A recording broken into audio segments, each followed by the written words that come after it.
नमस्कार, आप देख रहे हैं न्यूज विंग और दिन भर की खास खबरों के साथ मैं हूं संध्या। सजा याफ्ता आरजेडी सुप्रीमो लालू प्रसाद यादव के केराटिन लेवल बढ़ने के बाद उनकी नाजुक हालत को देखते हुए अब दिल्ली के एम्स में ही उनका इलाज होगा। लालू को 2 दिनों के ऑब्जर्वेशन में रखा गया है। फिलहाल उनके रांची आने की कोई संभावना नहीं है। आपको बता दें कि मेडिकल बोर्ड की बैठक में लालू यादव की हालत को देखते हुए उन्हें एम्स रेफर किया था, जिसके बाद एम्स ने लालू प्रसाद यादव को भर्ती लेने से इनकार कर दिया और नई दवाइयों के साथ रिम्स में ही इलाज जारी रखने की सलाह दी थी। झारखंड के बोकारो जिले में शहीद दिवस के मौके पर लोगों ने शहीदों के सम्मान में कई कार्यक्रम आयोजित कर उन्हें पुष्पांजलि अर्पित की। वहीं बेरमो में शहीद दिवस पर आजादी के मतवाले शहीद भगत सिंह, सुखदेव एवं राजगुरु को याद किया गया। साथ ही पुष्प अर्पित कर शहीदों के व्यक्तित्व की चर्चा की गई और उनके बताए मार्ग पर चलने की शपथ ली गई।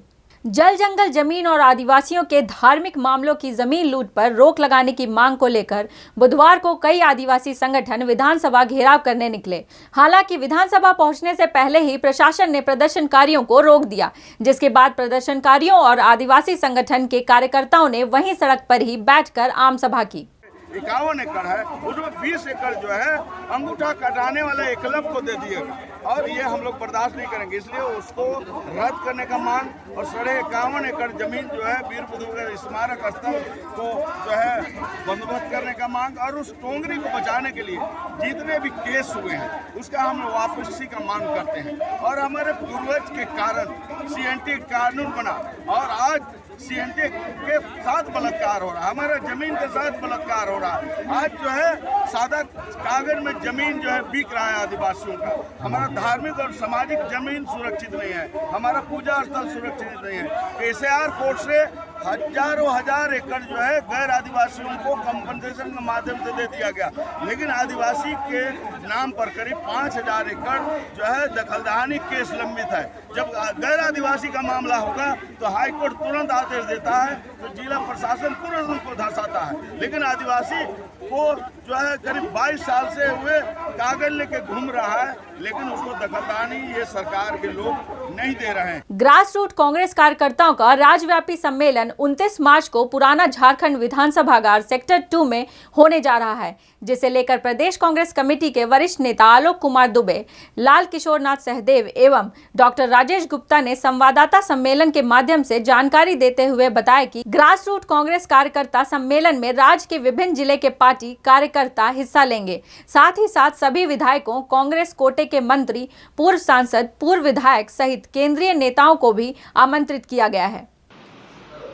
29 मार्च झारखंड विधानसभागार पुराना विधानसभा सेक्टर 2 में ग्रास रूट कांग्रेस कार्यकर्ताओं का राज्यव्यापी सम्मेलन होने जा रहा है। पार्टी संगठन की मजबूती के लिए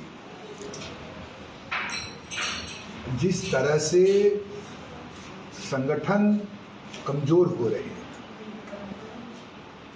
5 राज्यों के चुनाव के बाद ये चर्चा हो रही है कि संगठन जो है कमजोर हो रही है। केंद्रीय नेताओं के साथ साथ जमीन के कार्यकर्ताओं की भी बड़ी जिम्मेदारी, इसलिए यह जरूरी है कि राज्य के कार्यकर्ताओं के साथ संवाद स्थापित किया जाए। राज्य भर के साथ साथ पूर्वी सिंहभूम जिले में 24 मार्च से मैट्रिक व इंटर की परीक्षा शुरू हो रही है। परीक्षा को कदाचार मुक्त रखने को लेकर जिला प्रशासन ने तमाम तैयारियां पूरी कर ली है। तमाम सेंटरों में मजिस्ट्रेट और पुलिस बल की तैनाती की जाएगी। वहीं फ्लाइंग स्क्वाड की टीम भी सेंटरों की निगरानी करेगी। तमाम सेंटरों के 100 मीटर की परिधि में धारा 144 लागू कर दी गई है। साथ ही जिले के आला अधिकारी भी खुद सेंटरों का निरीक्षण करेंगे। हमारे यहाँ पर पूरे जिला में यदि आप देखोगे तो 10th क्लास के जो है हमारे पास 67 सेंटर्स हैं, जिस पर 21,770 बच्चे बैठ रहे हैं और 12वीं के 29 सेंटर्स हैं, जिस पर 18,578 बच्चे पूरे पूर्वी सिंह जिला में परीक्षा में उपस्थित हो रहे हैं। कदाचार मुक्त कराने को लेकर परीक्षा क्या तैयारी है सर? किस तरीके से फोर्स की तैनाती है या मजिस्ट्रेट की? परीक्षा को कदाचार मुक्त बनाने के लिए हमारे द्वारा एक वृहद स्तर पर तैयारी की गई है, जिस पर आप देखोगे कि हमारे डीईओ साहब के लेवल से जो है सेंट्रल सुपरिटेंडेंट जैसे केंद्र अधीक्षक और हर कक्षा में जो वीक्षक से लेकर के उनकी डिटेल ब्रीफिंग की गई है।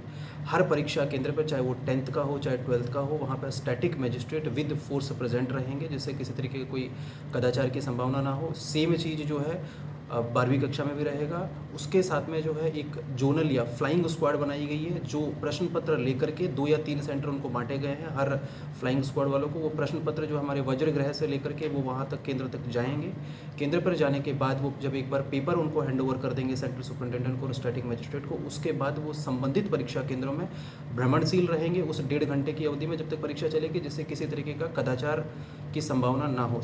देश भर में गुरुवार को टीबी मुक्त भारत अभियान की शुरुआत हो रही है, जो 13 अप्रैल तक चलेगी। जमशेदपुर में भी इस अभियान की शुरुआत हो रही है। इस संबंध में जानकारी देते हुए जिला यक्षम पदाधिकारी फकरे आलम ने बताया कि पहले की तुलना में टीबी के मरीजों में कमी जरूर आई है, मगर जानकारी और समय पर उपचार के अभाव में टीबी के मरीज घातक स्टेज पर पहुंच रहे हैं। प्रोग्राम तो कल हमारा यहाँ पे ये है कि जो स्कूल के बच्चे आएंगे और हमारे जो सारे कर्मचारी आएंगे, उनके बीच में एक संकल्प लेना है कि टीबी से हमें मुक्त कैसे होना है। ये स्टेट से हमें दिया गया है और स्कूल बच्चों के बीच में कल क्विज का प्रोग्राम रखा गया है, अवेयरनेस का प्रोग्राम है। पूरे जिला में हमारे जितने भी स्वास्थ्य कर्मचारी हैं वो अपने अपने क्षेत्र में पोस्टर, बैनर, लीफलेट, स्टिकर वो डिस्ट्रीब्यूट करेंगे। साथ में जो है वर्ल्ड टीबी के बारे में, वर्ल्ड टीबी का क्या इंपॉर्टेंस है, वर्ल्ड टीबी हम क्यों मनाते हैं, ये ब्रीफ किया जाएगा। नुक्कड़ नाटक होगा और जितने भी हमारे PRI मेंबर्स हैं उनके साथ में अवेयरनेस का प्रोग्राम होगा 24 मार्च से लेकर के 18 अप्रैल तक।